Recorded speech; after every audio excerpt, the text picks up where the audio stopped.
Dobrodošli nazaj. Gospodarstvo se ohlaja, vrednost surove nafte pada. Evropska centralna banka je tik pred volitvami znižala obrestno mero, vendar ne zaradi političnih pritiskov, ampak prepričanja, da je inflacija pod nadzorom.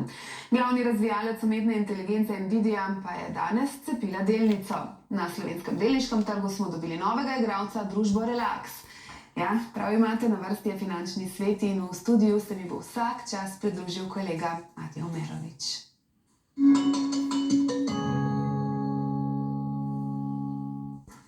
Adi, pozdravljen. Pozdravljena, Suzana. Povej nam, kakšno je vzdušje na finančnih trgih po evropskih volitvah? Vemo, da tik pred evropskimi volitvami je Evropska centralna banka znižala obrestno mero iz, če se ne motim, 4 na 3,75%, ne? Točno tako, Suzana. Torej, kaj se danes zgodilo? Prvi dan po volitvah, evro je padel, delniški trg v Evropi je bil obarvan rdeče, skratka, rezultati prinašajo spremembe prinaša neko tveganje, vlagatelji imajo pa radi, da so stvari stabilne.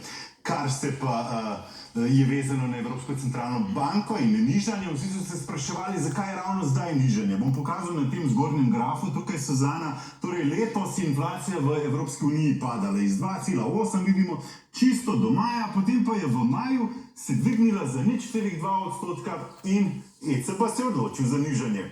Spoštovani, lep pozdrav. Prva v skupini G7 je obrestno mero za 25 bazičnih točk znižala Kanada. Sledila je Evropska centralna banka in za nami še Danska centralna banka. Predsednica ECB Christine Lagarde je pojasnila, da je bila rekordna inflacija oktobra 2022 kar 10,6%. Eno leto kasneje se je prepolovila na 5,2%, to je bilo avgusta 2023 in še eno leto kasneje, torej zdaj, je padla na 2,6, torej se je prepolovila in zato je sledil dan D. Odločitev o prvem nižanju za 25 bazičnih točk so na srečanju ECB sprejeli točno ob 80. obletnici skrcanja v Normandiji.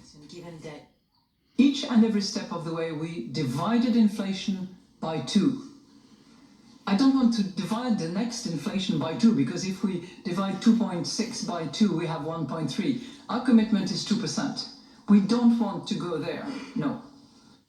No, inflacija v Italiji je bila maja že 0,8%, v Nemčiji je 2,4% in prav tako je pod evropskim povprečjem inflacija v Franciji. Če inflacija preveč pade, se ustavi gospodarska rast. Gospodarstvo v EU pa se ohlaja. Naročil je manj in brezposelnost raste. Surova nafta pada kljub temu, da so članice skupine OPEC načrtno zmanjšale črpanje za kar 2 milijona sodčkov nafte na dan. Nafta je od aprilskih vrhov, kot vidite, cenejša za 13%. Pa poglejmo še evropske delnice. 600 najbolj pomembnih evropskih delnic je letos višje za 9%. Nizozemski ASML, ki proizvaja stroje za izdelavo čipov, je letos višje za kar 43% in je postal drugo največje podjetje v Evropi glede na tržno kapitalizacijo. Prvo pa še vedno ostaja Novo Nordisk, danski farmacevt, ki proizvaja zdravila proti debelosti. Mednarodni denarni sklad je pozdravil odločitev Evropske centralne banke in spomnil na izzive, ki so zdaj pred ZDA.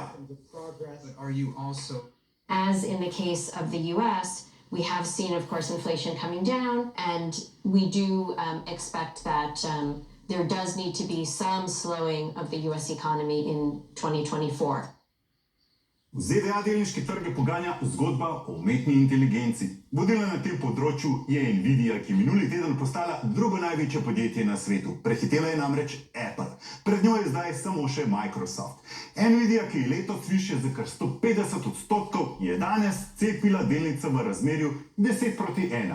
Delnica pa je danes od pol 4 naprej padla za okoli 2%.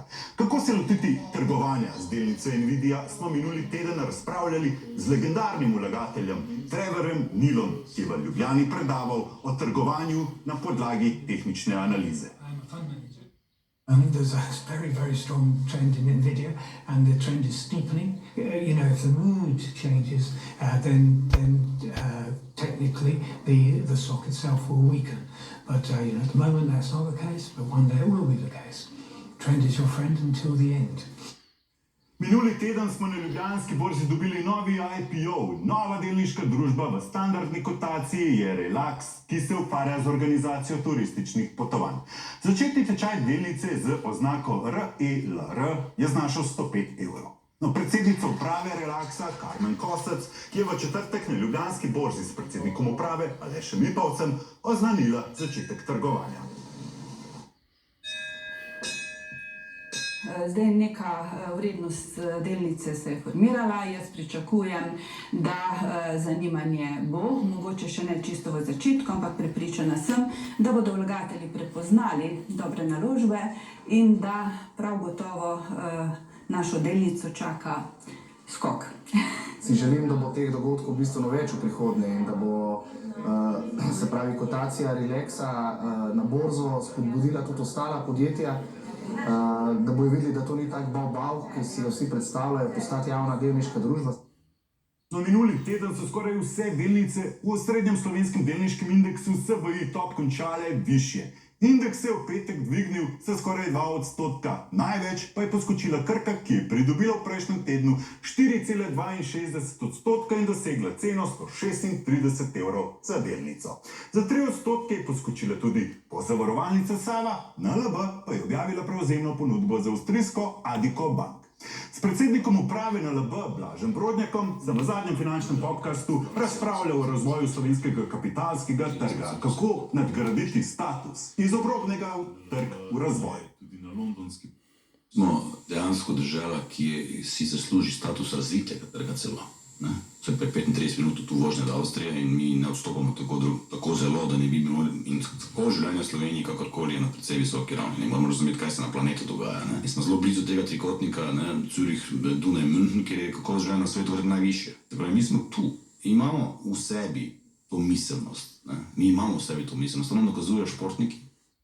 Svet portfelj je od zadnjega poročanja pridobil 0,5%. V petek je bil največji padec vrednosti zlata v tem letu. Rudarji zlata so krvaveli, vendar Newmont EMA je še vedno zmagovalec našega portfelja. Imamo 15% donos v 8 mesecih. Na drugem mestu je sklad, ki sledi ceni bitcoina BTCE. Sklad, ki sledi Ethereumu, ETH, pa je v minusu. Najmanj donosna naložba je še vedno kitajska Alibaba z oznako BABA. Ker je cena surove nafte precej popustila, kot smo videli, bomo jutri kupili svetovni energetski ETF sklad z oznako XDW0 in to za 5%. V njem so podjetja naprimer kot Exxon, Chevron, Shell in podobno. No, več o vseh teh naložbah v Svet portfelju objavim jutri v finančnem komentarju na 24ur.com. Hvala, Adi. Kaj pa finančni podcast, koga gostiš? Ta teden pa pride guverner Banke Slovenije Boštjan Vasle. Govorila bova o inflaciji, obrestnih merah in stabilnosti cen, o nalogah centralnih bank, gospodarstvu in tveganjih. Spoštovani, hvala lepa za pozornost in uspešen teden vam želim še naprej. Hvala, Adi. Tudi tebi seveda, Suzana. Enako, hvala.